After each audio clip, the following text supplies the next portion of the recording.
제가 이제 막 하고 싶은 말 겸 애견을 하나 하자면, 천기누설인가요? 윤석열 씨 입장에서 예. 내가 윤석열이라면 어떻게 하면 좋을까?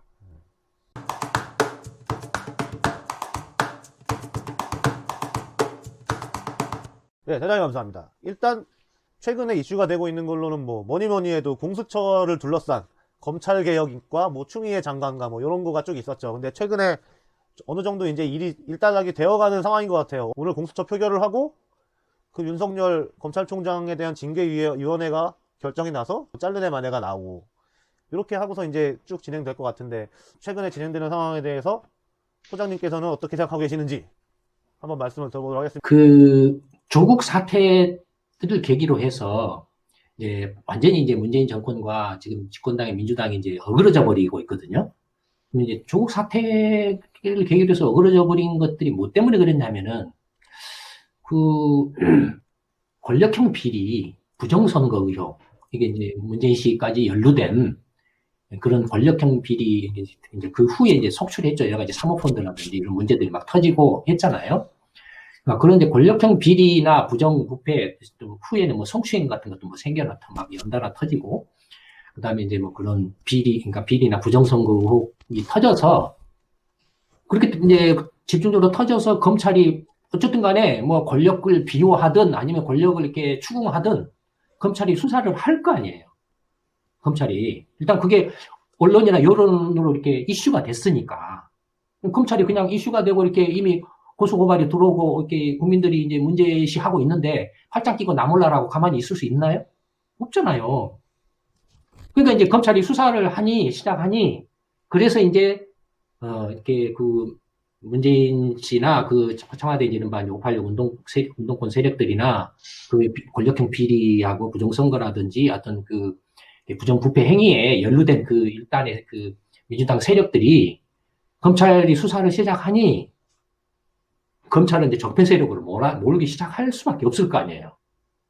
왜냐면 이제 윤석열이 지편이라고 이렇게 생각하고 이렇게 총장이 임명을 해줬는데 이놈이 수사를 이렇게 칼끝을 창끝을 들이민다 이거예요. 들이민다 이거 자기들 이렇게 감싸주고 비호해주는 게 아니라 들이민다 이거예요. 근데 어쨌든 배은망덕하게 그런 건가요? 네, 윤석열이라는 사람은 어쨌든 잘 모르지만 이 사람은 이렇게 법에 따라서 원칙에 따라서 한다. 내가 이렇게 문재인이고 이명박이고 박근혜고 관계없이 정권에 관계없이 이건 범법의 행위냐 아니냐 불법이냐 아니냐를 수사를 한다. 이제 그런 입장에서 이렇게 한다라고 이렇게 주장을 하고 있다 이거예요. 근데 거기에 대해서 적폐 세력으로 이렇게 모는데 적폐 세력으로 모는 이유가 명확하지가 않아요. 윤석열 총장이나 그쪽 그 검찰 쪽 이른바 이제 적폐 세력으로 몰린 그 집단 그 사람들 있잖아요. 그러니까 이 사람들이 왜 적폐 세력인지에 대한 근거나 논리가 불분명해요. 그냥 자기들을 수사하니까 적폐 세력인 거지. 정적으로 삼아버리는 거예요. 검찰을 자기들의 정치적 적으로 삼아버리는 거예요. 정적으로 삼아서 싸움질을 해오는 거예요. 해왔어요. 그 전면 이제 정치적 싸움질을 하는 그 선발대가 이제 조국이었고, 그 다음에 조국을 이어서 추미애가 이제 그 앞잡이로 이렇게 싸워온 거죠. 싸워왔는데 갑자기 이제 문재인 씨가 뒷 골방에 앉아 있다가 무슨 절차상의 뭐 적법성이나 합법성을 지켜라 어쩌라 뭐 이런 말을 그동안에 아무 소리도 안 하고 골방에서 딱 처박혀 있다가 느닷없이 튀어나왔어요. 확실하게 자르라는 말이었죠, 그러니까. 한두 마디를 했어요. 그게 뭘 의미를 하냐면 추미애 갖고는 윤석열을 못 막는다라고 한마디 한 걸로 보여요.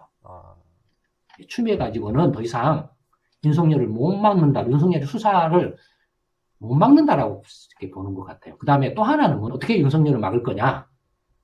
그게 이제 공수처를 이제 띄우고 이제 이렇게 아예 그냥 이제 윤석열을 이제 지금 상태는 추미애를 쫓아내려고 했는데 도저히 이렇게 못 쫓아낸다 이거예요. 그러니까 아예 이제 사건 수사를 갖다가 공수처를 빨리 그냥 통과시켜가지고 사건을 그냥 공수처로 뺏어와 버려서 수사를 막아버리는 식으로 간다란 그렇게 생각을 하고 있지 않느냐는 이제 어떻게 보면 검찰의 어떤 대표나 상징으로 윤석열이 이제 부각이 돼버렸어요. 조국 사태 때부터 이제 적폐 검찰로 이렇게 그러다 보니까 이게 아까도 말했던 것처럼 그 검찰 개혁 검찰에 이러이러한 문제가 있기 때문에 이러이러한 또 오류 잘못이나 이런 그 과오들이 있기 때문에 이걸 이렇게 고쳐야 돼라고 한 게 아니라 무조건 하고 윤석열하고 그 측근들이 우리를 음해를 하고 있어. 이런 식으로 지금 공격을 해온 거거든요. 근데 결과적으로는 이게 뭐냐면 정치적 공격이 돼버렸어요. 그러니까 윤석열은 자기는 정치에 중립적이다, 정치에 관심이 없다라고 계속 떠들었는데 결과적으로는 정치인을 만들어버린 거예요. 정치인을. 그러니까 지금 이제 어떻게 됐나요, 윤석열이? 대선 후보가 되어 있죠. 네, 대선 후보가 돼 있죠. 그러니까 지금 이렇게 1순위가 돼 있잖아요. 한 달 전까지만 해도 그 정도까지는 생각을 못 했어요. 지금 문재인 그 친문 세력들이 그 정도까지는 생각을 못 했다가 지금은 윤석열 어떻게 보고 있냐, 어떻게 지금 보고 있냐면 검찰총장으로서 보지 않아요, 지금. 지금 이 공수처를 해서 윤석열을 잘라내려고 하는 그 목적이 이제 바뀐 것 같아요. 그러니까 검찰총장으로서의 윤석열을 잘라내는 게 아니라 지금은 최고의 정적으로서의 대선 후보 1순위로서의 윤석열을 사전에 제거를 하려고 하는 차원에서 지금 하는 걸로 보여져요. 일부러 키워주고 있다는 소리도 있던데요. 그러니까 근데 거기 공수처를 막 이렇게 하는 게 윤석열을 빨리 지금 이제 무력화시켜서 언론이나 여론에 이렇게 회자되지 않도록 차단하는 게 지금 급하다라는 거예요. 사건을 뺏어가 버리면 이제 할 일이 없을 거 아니에요. 검찰총장 앉혀놔도 아하. 할 일이 없을 거 사장님 아니에요. 말씀은 빨리 공수처를 만들어서 윤석열이 만지고 있는 사건을 공수처로 넘겨버리려고 한다는 말씀이신 거죠? 그러면은 어쨌든 윤석열을 검찰총장에서 잘라내기는 힘든데 설령 잘라낸다 하더라도 지금 상태에서 잘라내면은 계속 차기 최유력 대선 후보 주자가 된다. 민주당 입장에서는 그게 더 큰 위협이라는. 그러니까 윤석열을 공수처에 넘기는 게 아니고 윤석열은 그대로 두고 윤석열이 가지고 있는 사건을 공수처로 해가지고 치워버리고 윤석열은 그대로 두는 전략으로 갈 수도 있다. 그러니까 바뀌었다 그렇게. 그러니까 이렇게 지금은 그 자기들을 수사하는 검찰총장으로서 윤석열을 조국이나 추미애를 통해서 잘라내려고 했는데 그게 안 됐어요. 근데 이게 정치화돼가지고 이미 이제 검찰 개혁의 선을 넘어가 버렸어요. 지금 문제가 이 세대 볼 때 넘어가서 이제 차기 유력 대권 후보가 돼 버렸어요. 그래서 지금 문제는 뭐냐면 검찰총장인으로서의 윤석열을 잘라는 게 이제 중요한 게 아니에요. 차기 대권 후보로서 윤석열을 빨리 무력화시키는 게 좀 중요해진 거예요, 지금. 그러니까 지금은 이제 검찰 개혁 그런 문제가 아니에요. 그렇게 보여진다라는 거예요, 지금. 검찰 개혁이 문제가 아니다. 예. 제가 이제 막 하고 싶은 말 겸 애견을 하나 하자면 천기 누설인가요? 윤석열 씨 입장에서 예. 내가 윤석열이라면 어떻게 하면 좋을까? 가장 현명할까라고 했을 때 결과적으로 윤석열 씨는 본인의 의사와 관계없이 검찰총장으로서 역할도 못하고 자기가 정치하고의 관계를 이렇게 중립적으로 하겠다. 정치하고는 관계가 없다라고 했지만 결과적으로는 또 차기 대선 유력 후보가 됐다라는 거예요. 그러면 윤석열 씨가 정말로 쫌생이라면은 그냥 대선 출마도 안 하고 뭣도 안 하고 뭐 이렇게 그냥 거기서 끝나버리겠지만 그게 아니고 정말로 야 이거 봤더니 문재인 이놈들이나 이렇게 민주당 이놈들 하는 짓거리 보니 도저히 이건 말이 안 돼. 어떻게 쓰든지 한번 이렇게 그 칼질을 해야 될 것 같아. 근데 이게 지금 내가 검찰총장으로서는 더 이상 그게 안 불가능하니 다음번 대선에 어쨌든 내가 한번 나가서 칼질을 마지막 해서 나라에 봉사하고 검찰 개혁도 사실 필요한 부분이 있죠. 그러니까 그런 것도 제대로 된 개혁을 하고 내가 이렇게 좀 이렇게 물러나야 되겠다라고 그렇게 생각을 이렇게 한다라면 대선 후보 출마를 해야 되는 거예요. 대선 후보 출마를 해야 되는데 그럼 어떻게 하느냐? 민주당에 가서 할 수는 없잖아요. 그러면 윤석열 씨가 그럼 예를 들어서 국민의힘에 가서 대선 후보를 하면 어떻게 될까요? 잘리죠. 국민의힘에 들어가는 순간 윤석열 씨의 브랜드가 없어져 버려요. 혈 속에 그걸로 그냥 떨어져 버려요. 마크롱의 사례를 따라가요. 신당 창당한다고요? 네, 막 그냥 단독 출마 대선을 하고 신당을 해야 돼요. 돈이 없을 텐데. 기존 정치권 돼요. 일단 대선 출마해서 대통령이 되면 신당을 만들어요. 신당을 만들 때 기존 민주당이나 국민의힘의 기존 정치권들을 왜냐면 그 배제해도 줄 설 사람이 넘쳐나요. 이순신 프로젝트에 오면 딱인데. 아깝네요.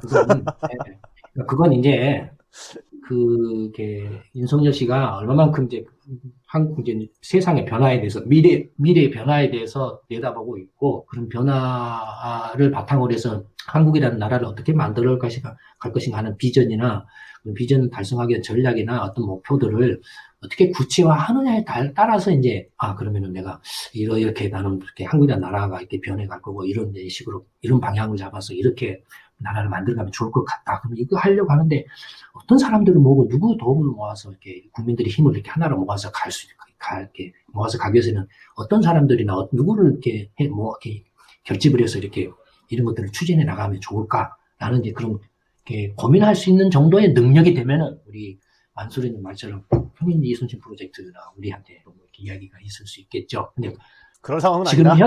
지금 현재로서는 거기까지는 네. 생각할 수는 없고 이제 앞으로 내년 이제 이렇게 윤석열 씨 이제 그 임기 동안까지 어떻게 해서 이제 상황이 전개되느냐에 따라서 달라지겠죠.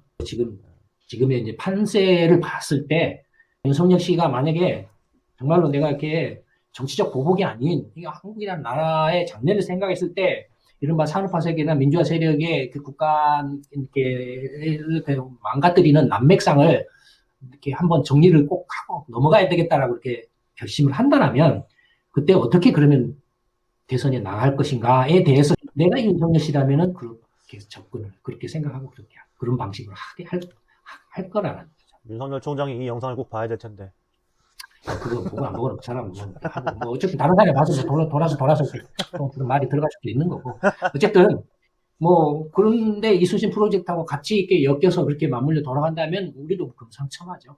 금상첨화인데 그런 어떤 이순신 프로젝트의 어떤 정치적 어떤 의도나 어떤 그 배경을 깔고서 하는 이야기하고는 관계없이 지금의 상황 전국으로 봤을 때 지금 이제 문재인 정권이나 민주당이 윤석열을 대하는 태도가 지금 이제 달라졌다라는 거예요.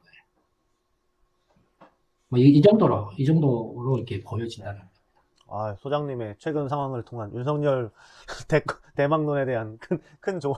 왠지 아깝네요, 우리는. 빨리. 고마워.